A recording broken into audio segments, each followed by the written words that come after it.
don't raise my voice. I raise my standards. Why high-value people never argue.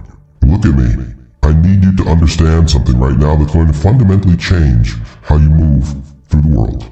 Something that separates high-value people from everyone else. Something that weak people will never understand because they're too busy screaming, defending, explaining, and arguing their way through life. High-value people don't argue, ever.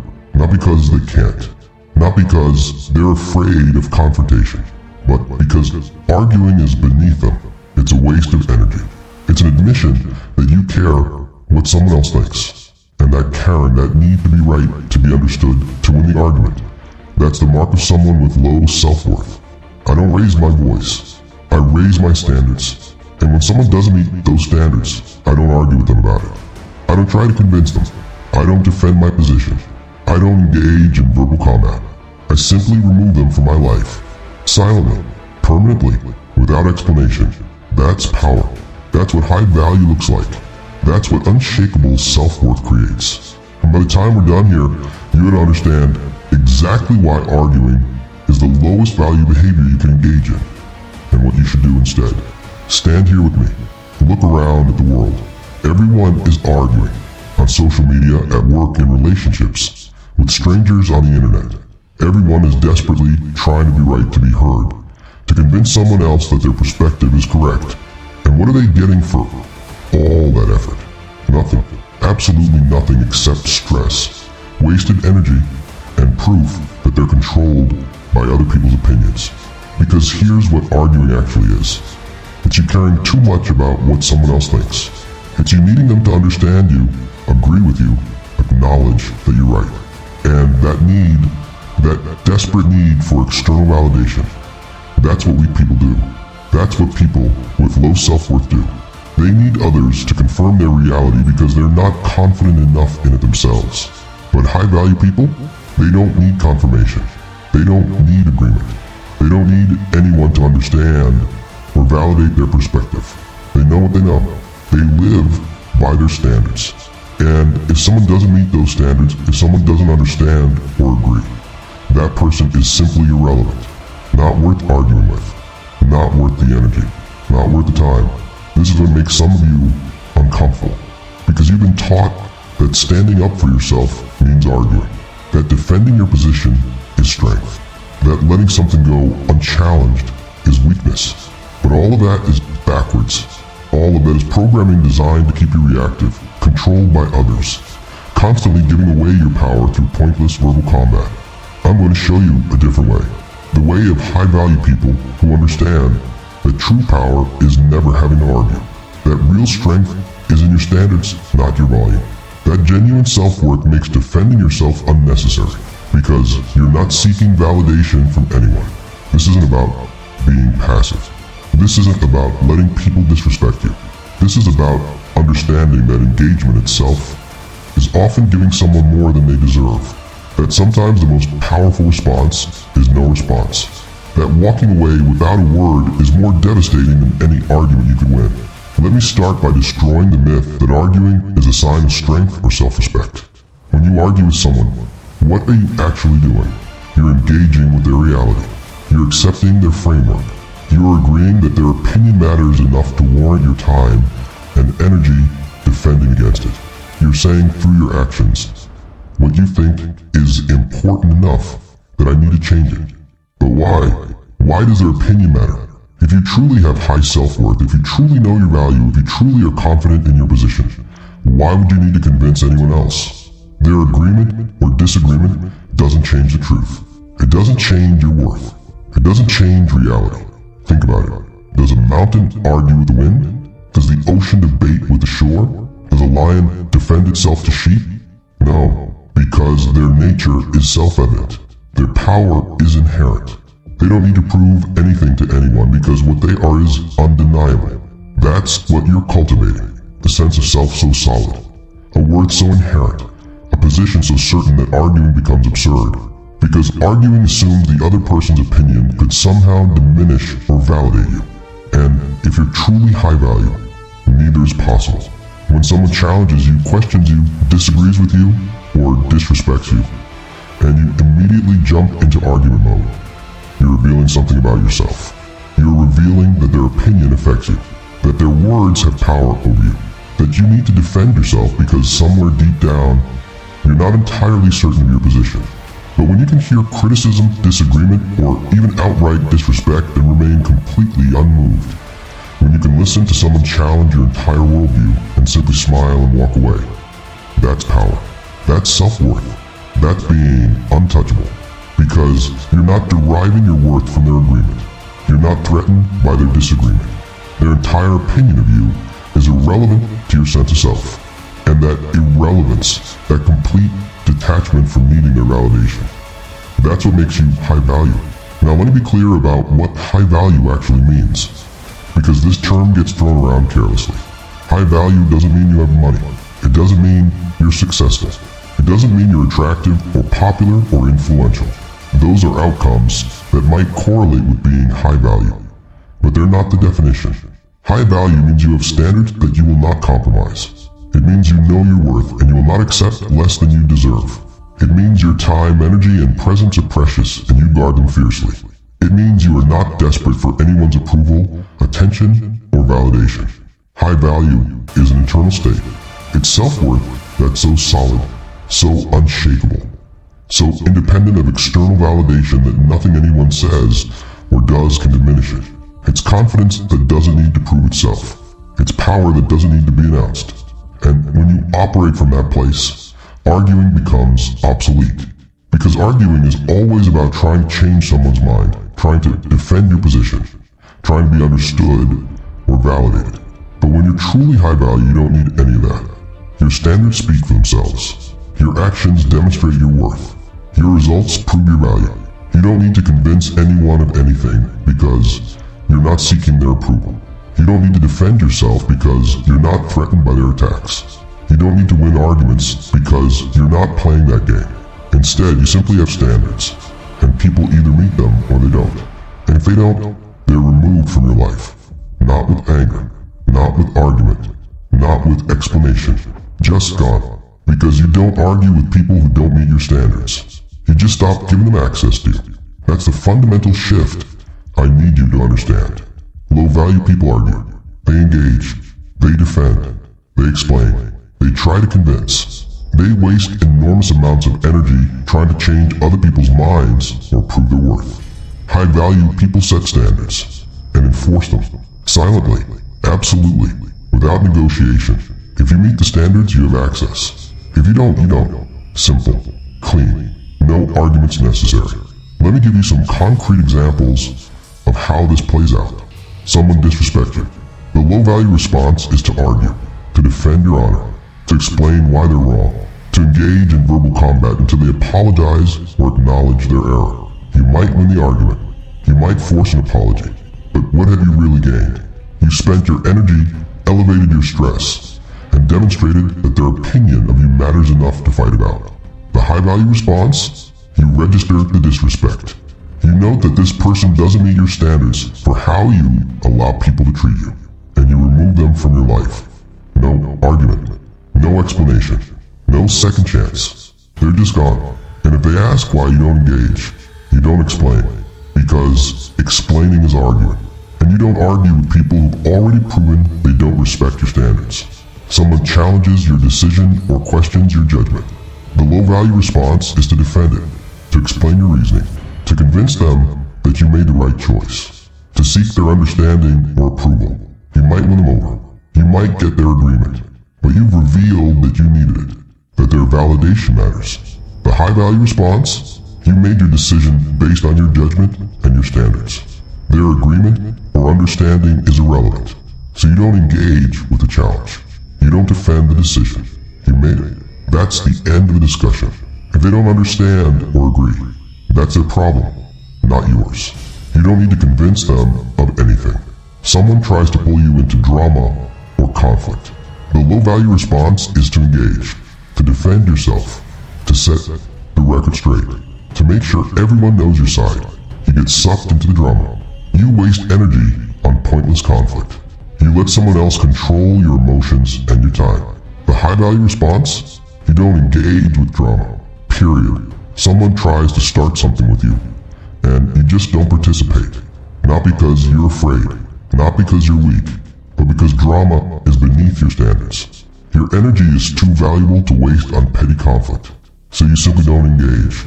And if they persist, they lose access to you entirely. Do you see the pattern? Low-value people are reactive. They're controlled by others. They need to defend, explain, convince. They argue because they care too much about what others think. High-value people are proactive. They set standards. They enforce them.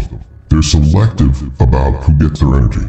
They don't argue because they don't need anyone's agreement or understanding. Their standards are non-negotiable, and people either meet them or they're gone. Now let's talk about why raising your standards is infinitely more powerful than raising your voice. When you raise your voice, when you argue loudly, when you engage in verbal combat, what are you actually accomplishing? You might intimidate someone. You might win the immediate confrontation. You might force compliance or agreement. But you've also revealed that you're emotionally reactive, that you can be provoked, that your composure can be broken. And that's weakness, because it shows that you're not in complete control of yourself. It shows that someone else has power over you, the power to make you lose your cool, to make you reactive, to make you engage on their level. But when you raise your standards, when you simply refuse to tolerate things that don't meet your criteria, when you enforce boundaries silently and absolutely, you maintain complete control. You're not reactive. You're not emotional. You're not giving anyone the power to make you argue or defend yourself. You're just very clear about what you will and won't accept. And you enforce that clarity through action, not argument. Someone crosses a line and they lose access to you. No yelling, no arguing, no explaining, just consequence. Clean, immediate, permanent. That's power, real power, because it demonstrates that you're not controlled by others, that your standards are absolute, that violating them doesn't get them an argument, it gets them removed. And here's what happens when you operate this way. People start taking your standards seriously, because they realize arguing with you is pointless. You don't engage, you don't defend, you don't explain, you just enforce. So they either meet your standards or they lose access to you. That creates something incredibly valuable. Respect. Real respect. Not the kind where people fear your anger or your arguments, but the kind where people understand that you know your worth, you have standards, and you enforce them consistently. That's the respect that high-value people command. But let me address something important here. This doesn't mean you never communicate. It doesn't mean you never explain your position when someone genuinely wants to understand. It doesn't mean you're cold or closed off or unwilling to engage in meaningful discussion. The difference is this. You engage when it's productive, when it's with someone who respects you and is genuinely trying to understand or collaborate, when it's serving a purpose that aligns with your values and goals. But you don't argue. You don't engage with people who are challenging you from a place of disrespect or trying to drag you into pointless conflict. You don't waste energy defending yourself to people whose opinions don't matter. You don't get pulled into drama or debates that serve no purpose except to drain your energy. You are selective, intentional, strategic. You know the difference between productive discussion and pointless argument, and you only engage in the former. This selectivity is what high value looks like. You're not available to everyone. You're not engaging with every challenge or criticism or disagreement. You're filtering, you're choosing, you're protecting your energy and your peace. And that filtering, that choosing, that protecting, it's all based on standards. Standards for how people treat you. The standards for what kind of energy you allow in your space. Standards for what's worth your time and attention. When you have those standards and you enforce them consistently, arguing becomes unnecessary. Because you're not trying to change people who don't meet your standards. You're just removing them. And you're not defending your standards to people who question them. You're just enforcing them. Let me break down the specific standards that make arguing obsolete. Standard 1. I only engage with people who respect me. If someone is being disrespectful, dismissive, or deliberately antagonistic, they've already violated this standard. Arguing with them won't change that. So instead of arguing, I simply disengage. They don't get my energy, my time, or my attention. Not because I'm afraid of confrontation, but because they've proven they don't meet the minimum standard for engagement. Standard 2. My time and energy are valuable and I allocate them intentionally. Arguing is almost always a waste of both time and energy. It rarely changes anyone's mind. It rarely accomplishes anything productive. It usually just creates stress and negativity. So if something is devolving into an argument, I recognize that it's not a good use of my resources, and I disengage. Standard 3.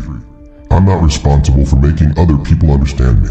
If someone genuinely wants to understand my perspective and is approaching a conversation with respect and openness, I'm happy to explain.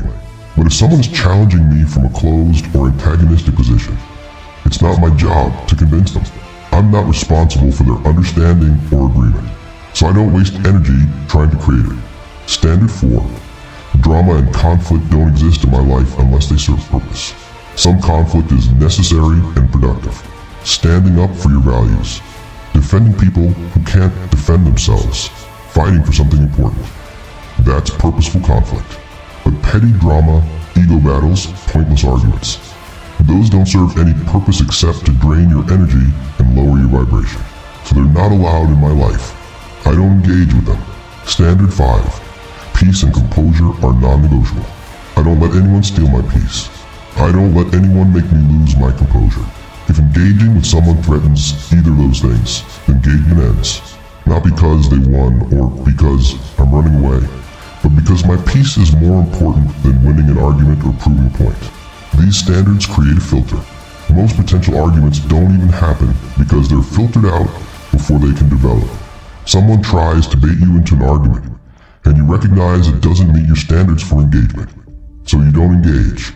Someone challenges you in a disrespectful way, and you recognize they violated your respect standard, so you simply remove them from your presence. And the few times when something that looks like it might become an argument does arise, your standards give you a clear framework for handling it. You assess, is this person respectful? Is this a good use of my time and energy? Am I responsible for making them understand? Does this conflict serve a purpose? Will engaging threaten my peace? If the answer to any of those questions suggests disengagement, you disengage. No argument. No defending. No explaining. You just exit the conversation, the relationship, the situation. Because your standards are clear and you enforce them. Now I want you to pause here.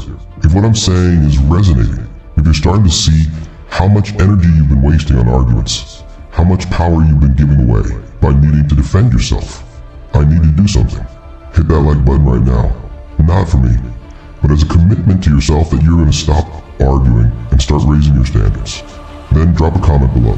Tell me, what argument have you been wasting your energy on that you need to walk away from? What standard do you need to set and enforce instead of engaging in pointless conflict? Be honest, be real, and subscribe to this channel if you haven't already. Because we're building a community of high-value people who understand that power is in standards, not volume. That self-worth eliminates the need for argument. That true strength is silent and absolute. Do it now. Alright, now that you've made that commitment, let's go deeper into how to actually implement this in your life. Because understanding the philosophy is one thing. Living it is another. The first shift you need to make is in how you view disagreement and criticism. Most people see these as attacks that need to be defended against, but high-value people see them as information about who they're dealing with. When someone disagrees with you or criticizes you, they're showing you something about themselves. They're showing you their values, their perspective, their level of respect for you. That's valuable information. It helps you decide whether this person meets your standards for continued engagement. But that decision-making process doesn't require argument. It just requires observation and assessment. Someone criticizes you in a respectful, constructive way. That's valuable feedback from someone who respects you enough to be honest. That person might meet your standards. Someone attacks you or tears you down or tries to make you feel small. That person has shown you they don't respect you. They don't meet your standards. No argument needed. Just removal. See the difference? You're not defending against the criticism or disagreement. You're using it as data to assess whether this person deserves continued access to you. And that assessment leads to action. Either continued engagement if they meet standards or removal if they don't. But never argument. The second shift is understanding that explaining yourself is often just arguing in disguise. When you feel the need to explain your decisions, your beliefs, your choices to someone who's challenging them, you're engaging in argument. You're trying to convince them. You're seeking their understanding or approval. But high-value people don't explain themselves to people who don't respect them.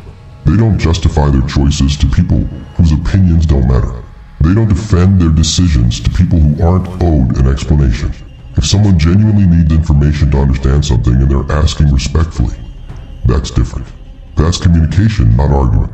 You can provide information without defending yourself. But if someone's challenging your decision, questioning your judgment, or demanding you justify yourself, and they're doing it from a place of disrespect, or because they think they're entitled to control you, you don't engage. You don't explain. You don't defend. You just enforce your boundary. I've made my decision, or I don't need to justify my choices to you, or simply nothing at all. Just disengage. The third shift is recognizing when silence is more powerful than speech.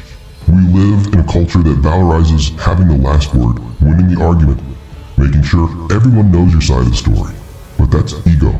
That's need for validation. That's low-value behavior. High-value people understand that sometimes, often, the most powerful response is no response. Someone attacks you, and you say nothing. Someone tries to bait you into an argument, and you don't take the bait. Someone demands an explanation, and you don't provide one. That silence, that refusal to engage, that withholding of your energy and attention, it's more devastating than any argument you could win, because it demonstrates that they're not important enough to warrant your engagement, that their opinion is so irrelevant you won't even bother arguing with it. And that realization that they can't get a rise out of you, can't pull you into their drama, can't make you care enough to argue, that's what drives people crazy. That's what shows them that you're operating on a completely different level. The fourth shift is from reactive to selective. Low-value people are reactive. Someone challenges them, and they react. Someone disrespects them, and they react. Someone disagrees, and they react. They're controlled by external stimuli. They're puppets being pulled by whoever wants to provoke them. High-value people are selective. They choose when to engage and when to disengage. They choose what's worth their energy and what isn't. They choose who gets access to them and who doesn't. They're in complete control of their responses because they're operating from standards, not emotions. This means you need to pause before responding to anything that feels like it might become an argument. Take a breath. Assess. Does this meet my standards for engagement? Is this person respectful? Is this a good use of my time? Will engaging serve any purpose? Do I need this person to understand or agree? If the answers point toward disengagement, you disengage. If they point toward engagement, you engage, but from a place of choice and power, not reaction and neediness. The fifth shift is understanding that enforcement is more powerful than explanation. When someone violates your boundaries or doesn't meet your standards, explaining why you're upset or why their behavior is unacceptable is weak. It's hoping that explanation will change their behavior. It's giving them another chance to meet standards they've already failed. High-value people don't explain. They enforce. You violate my boundary, you lose access. You disrespect me, you're gone. You don't meet my standards, I disengage. No explanation, no discussion, no negotiation, just consequence. And here's why that's powerful. It shows that your standards are absolute. They're not up for debate. They're not dependent on someone understanding or agreeing with them. They just are, and violating them has consequences, period. That clarity, that consistency, that absolute enforcement, it creates respect. Because people learn very quickly that you mean what you say or don't say. That your boundaries are real. That your standards are non-negotiable. Now let's talk about what this looks like in different contexts, because I know some of you are thinking this sounds good in theory. But how do I actually do this at work, in relationships with family, at work? You don't argue with colleagues or managers about decisions or priorities. If you disagree, you state your position once, clearly and professionally. I think we should consider X for these reasons. If they disagree or go another direction, you don't keep arguing. You either execute their decision professionally, or if it violates your standards, ethical, value-based, professional, you find another job. But you don't waste energy on endless debates trying to convince people who've already made up their minds. If someone disrespects you at work, you don't get into an argument about it. You address it once directly and calmly. That comment was inappropriate. If it continues, you escalate through proper channels or you leave the organization. But you don't engage in ongoing conflict. Your peace and professional standards are more important than winning workplace arguments. In relationships, this is where most people struggle because they've been taught that relationships require communication and working things out. But there's a difference between productive communication and pointless argument. Productive communication. I noticed this pattern and it's affecting me. Can we discuss how to address it? Then you have a conversation where both people are trying to understand and find a solution. Pointless argument. Going in circles about the same issues. Defending yourself against attacks. Trying to convince your partner to see things your way. Relitigating past conflicts. That's not communication. That's arguing. And high-value people don't do it. If your partner is willing to have productive conversations, great. If every discussion turns into an argument, if you're constantly defending yourself, if nothing ever gets resolved, that relationship doesn't meet your standards. And you don't argue about it, you leave. Because a relationship where you have to constantly argue for basic respect and understanding is a low-value relationship. With family, family is tricky because you can't always remove them entirely, but you can absolutely set boundaries and enforce them without arguing. If a family member consistently disrespects you or violates your boundaries, you don't keep having the same argument. You enforce the consequence. Reduced contact, shorter visits, topics that are off limits. If they ask why or try to argue about it, you don't engage. This is my boundary. I'm not discussing it. And you hold the line. You don't owe family members endless patience or energy for arguments. You can love people and still refuse to engage in conflict with them. You can maintain relationships while having very clear boundaries about what you will and won't tolerate. With strangers or acquaintances, this is the easiest. Someone you don't know well or don't care about tries to argue with you or disrespects you. You simply disengage, block them online, walk away in person, stop responding. You owe them absolutely nothing, including your time arguing. The common thread across all these contexts. You assess whether engagement meets your standards, you state your position/boundary once appropriate, and then you enforce through action rather than arguing. You're selective, intentional, and consistent. Now let me address what I know some of you are thinking. But isn't this cold? Doesn't this make you unapproachable? Don't people have a right to be heard? First, no one has a right to your time, energy, or attention. Those are your resources, and you get to decide how to allocate them. You're not obligated to argue with everyone who wants to argue with you. You're not required to defend yourself to everyone who challenges you. You don't owe anyone engagement just because they demand it. Second, this isn't cold, it's boundary.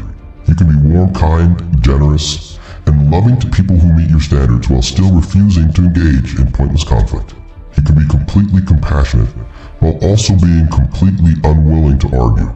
These aren't contradictory. What you're doing is protecting your energy and peace, so you can give your best to the people and things that matter.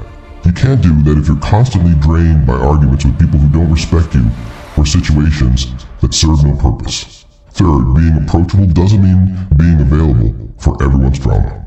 You can be open and accessible to people who are respectful and genuine while being completely closed to people who are disrespectful or manipulative. That's not being unapproachable. That's having standards. High-value people are actually often very warm and generous with people who deserve it, but they're completely closed to people who don't. And they don't feel guilty about that distinction because they understand their worth. Let me talk about the internal work required to actually live this way, because knowing what to do and being able to do it are different things. The biggest obstacle to not arguing is ego. Your ego wants to be right. It wants to be understood. It wants to win. It wants to defend itself against perceived attacks. And as long as your ego is running the show, you'll keep getting pulled into arguments. The antidote to ego is self-worth that's independent of external validation. When you genuinely don't need anyone to agree with you, understand you, or acknowledge that you're right, arguing becomes pointless. Because what would you be arguing for? Their agreement doesn't change the truth. Their understanding doesn't change your worth. Their acknowledgement doesn't change reality. So the work is developing that internal certainty, that solid sense of self that doesn't need external confirmation. That requires facing yourself completely, your strengths and weaknesses, your successes and failures, your values and your violation of them. It requires radical self-honesty, because when you know yourself completely, when you acknowledge everything about yourself, including the parts you're ashamed of, there's nothing anyone can say that threatens you. They can't expose what you've already acknowledged. They can't diminish what you know is true. They can't hurt you with words, because your sense of self isn't dependent on their opinion. That's the foundation of being argument-proof. Deep self-knowledge and self-acceptance that makes external opinions irrelevant. The second piece of internal work is emotional regulation. You need to be able to feel provoked without being reactive, to feel disrespected without needing to defend, to feel misunderstood without needing to explain. This is hard. Your nervous system is wired to react to perceived threats. Someone challenges you and your fight response activates. Someone disrespects you and your anger rises. Someone misunderstands you and your frustration builds. But you can train yourself to feel these reactions without acting on them, to observe the impulse to argue without following it, to let the emotional wave rise and pass without letting it control your behavior. This takes practice, lots of practice. Every time you feel the urge to argue and you pause instead, you're strengthening that muscle. Every time you feel disrespected and you disengage rather than defending, you're building emotional regulation. Every time you're misunderstood and you let go rather than explaining, you're developing mastery over your reactions. Over time, you'll notice the gap between stimulus and response getting wider. Someone tries to bait you into an argument, and you feel the pull, but it's easier to resist. Someone challenges you, and you notice the defensive urge, but you don't follow it. You're developing the ability to choose your response rather than being controlled by your impulses. The third piece is detachment from outcomes. As long as you need specific outcomes from interactions, you need a win to be understood, to change someone's mind, to get an apology, you'll keep arguing. Because arguing is the tool people use to try to force those outcomes. But high-value people are detached from needing specific outcomes from others. They state their position, set their boundaries, enforce their standards, and then they're detached from what others do with that. If someone understands, great. If they don't, that's fine too. If someone respects your boundary, wonderful. If they don't, they lose access. But you're not attached to which way it goes. This detachment comes from understanding that you can't control other people. You can only control yourself. So trying to argue someone into understanding or agreement is trying to control something you can't control. It's futile and exhausting. Instead, you focus on what you can control. Your standards, your boundaries, your responses, your allocation of energy. You let go of trying to control others' thoughts, feelings, or behaviors. And that letting go eliminates the need to argue. Let me give you a framework for handling situations that would typically become arguments. This is practical implementation of everything we discussed. Step 1, pause. When someone says or does something that triggers the urge to argue, pause. Take a breath. Create space between the stimulus and your response. Step 2, assess. Ask yourself, does engaging serve any purpose? Does this person meet my standards for respectful engagement? Is my peace and energy worth this? Do I need this person to understand or agree? What outcome am I hoping for? And is it achievable through this interaction? Step 3, choose. Based on your assessment, make a conscious choice. Disengage completely, walk away, don't respond, end conversation. State your position once and move on. Set / enforce a boundary without defending it. Remove the person from your life. Step 4, execute. Whatever you chose, do it calmly and completely. No emotion, no explanation, no seeking understanding. Just clean execution. Step 5, let go. Once you've executed, release all attachment to the outcome. You've done what you chose to do based on your standards. What they do with that is irrelevant to you. Let's run through some specific scenarios using this framework. Scenario: someone insults you in a group setting. Step 1, pause. Don't immediately react. Step 2, assess. Does this person matter to me? Does defending myself serve any purpose? Will engaging give them the reaction they want? Step 3. Choose. Options. Ignore completely, leave the group. Address it once directly. That's disrespectful. Don't do it again.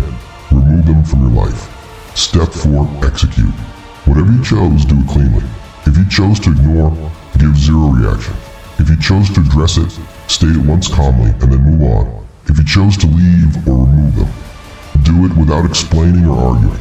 Step 5. Let go.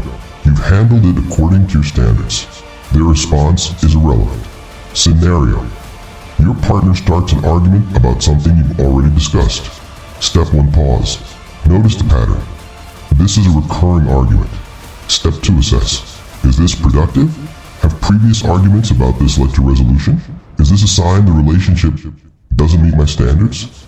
Step 3. Choose. Options. State once that you're not rehashing this, leave the space. Have a serious conversation about the pattern and the relationship if it's beyond fixing. Step 4. Execute. We discussed this. I'm not arguing about it again. Then stop talking. Don't defend. Don't explain. Don't engage. If they persist, leave the room. If it's a pattern that shows the relationship is toxic, end it. Step 5. Let go. You've enforced your boundary. If they respect it, good. If they don't, that tells you everything you need to know. Scenario. A family member criticizes your life choices at a gathering. Step 1. Pause. Don't immediately defend yourself. Step 2. Assess. Do I need this person's approval? Will arguing change anything? Is my peace worth this? Step 3. Choose. Options. Ignore completely. State once that your choices aren't up for discussion. Leave the gathering. Limit future contact with this person. Step 4. Execute. My choices are my own and I'm not discussing them. Then change the subject or walk away. No defense. No justification. No engagement with criticism. Step 5. Let go. They might be upset. They might argue with your boundary. Let them. You're not responsible for their feelings about your boundaries. See how this works? You're always in control. You're always making conscious choices based on your standards rather than reacting based on emotion. You're never arguing because arguing doesn't serve your purposes. Now let me address some of the resistance you might be feeling to this approach. But what if I'm right and they're wrong? Don't I have a responsibility to correct misinformation? No, you don't have a responsibility to educate everyone who's wrong. You don't have an obligation to correct every false belief, unless it directly affects you or someone you care about. Let people be wrong. Your being right doesn't require their acknowledgement. And even when it does affect you, you can state the truth once and then disengage. You don't need to argue until they agree. State your position, and if they don't accept it, that's their problem, not yours. But what about injustice? Shouldn't I argue against things that are wrong? There's a difference between standing up for your values and engaging in pointless arguments. If you see injustice and you can do something meaningful about it, take action. Speak up. Organize. Make change happen. But getting into internet arguments or pointless debates with people who aren't going to change their minds anyway, that's not fighting injustice. That's wasting your energy on performative virtue. Choose your battles. Fight for things that matter in ways that are effective. Don't confuse arguing with activism. But don't relationships require working through conflict? Yes, but there's a difference between productive conflict resolution and destructive arguing. Productive conflict happens when both people are trying to understand each other and find solution. Destructive arguing happens when both people are just trying to be right or make the other person wrong. High-value people engage in productive conflict resolution.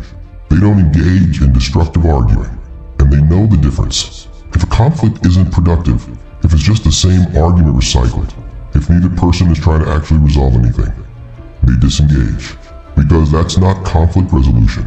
That's just ego battle. But won't people think I'm weak if I don't defend myself? People who matter will see strength in your refusal to engage in petty conflict.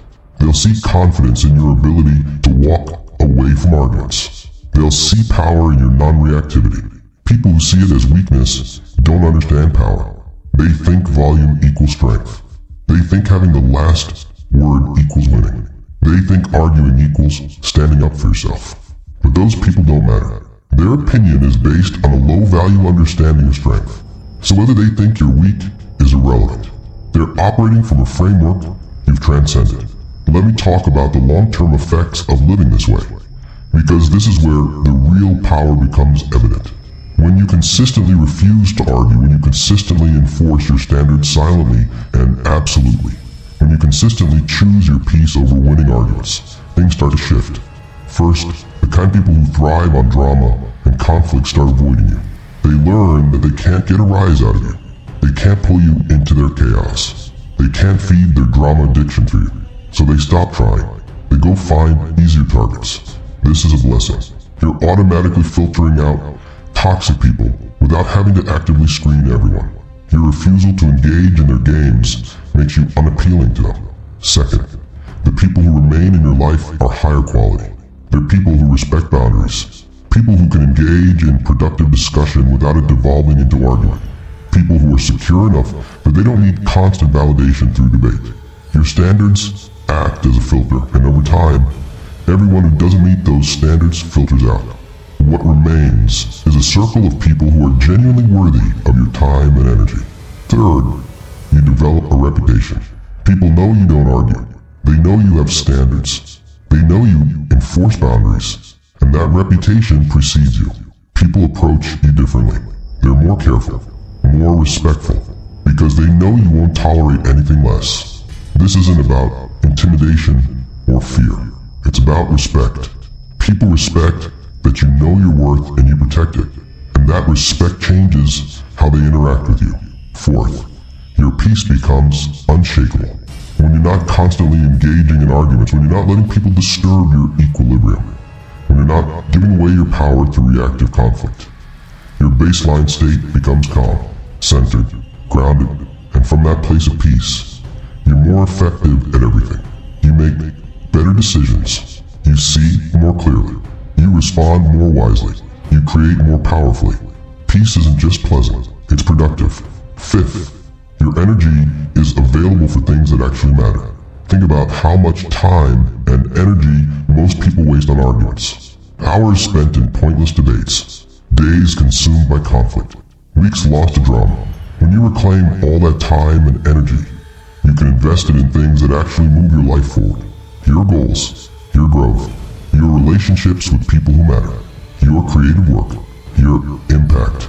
The opportunity cost of arguing is enormous. And when you stop paying that cost, you have so much more resource available for building the life you actually want. Now let me give you the ultimate framework for high-value living that makes arguing obsolete. This is the culmination of everything we've discussed. You are the sovereign of your life. You set the standards. You enforce the boundaries. You decide who gets access to you and who doesn't. You choose what's worth your energy and what isn't. Your worth is inherent. It's not dependent on anyone's opinion, agreement, or acknowledgement. It doesn't increase when people validate you. It doesn't decrease when people attack you. It just is. Your time and energy are your most valuable resources. You guard them fiercely. You don't give them to people who don't deserve them. You don't waste them on pursuits that don't serve you. You allocate them intentionally and strategically. Your peace is non-negotiable. Nothing is worth sacrificing it. Not being right. Not winning an argument. Not making someone understand. Your peace is the foundation from which you operate. And you protect it absolutely. Your standards are clear and absolute. You know what you will and won't tolerate. You know what behavior you accept and what behavior results in removal. And you enforce these standards consistently, without explanation or negotiation. These principles create a framework where arguing becomes not only unnecessary, but counterproductive. Because arguing violates all of them.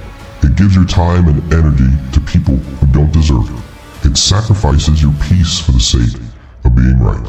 It makes your worth dependent on winning the argument. It suggests your standards are negotiable, so you simply don't do it. Not because you're avoiding conflict, but because arguing is beneath the standards you've set for how you live your life. Alright, we're near the end now, and I want to leave you with a challenge. A way to take everything we've discussed and turn it into actual transformation in your life. For the next 30 days, commit to not arguing. Not once, no matter what. Whenever you feel the urge to argue, pause. Assess using the framework I gave you. Choose to disengage, state your position once, or enforce a boundary. But never argue. This This is going to be hard. You're going to be tempted. Someone is going to say something that makes you want to defend yourself.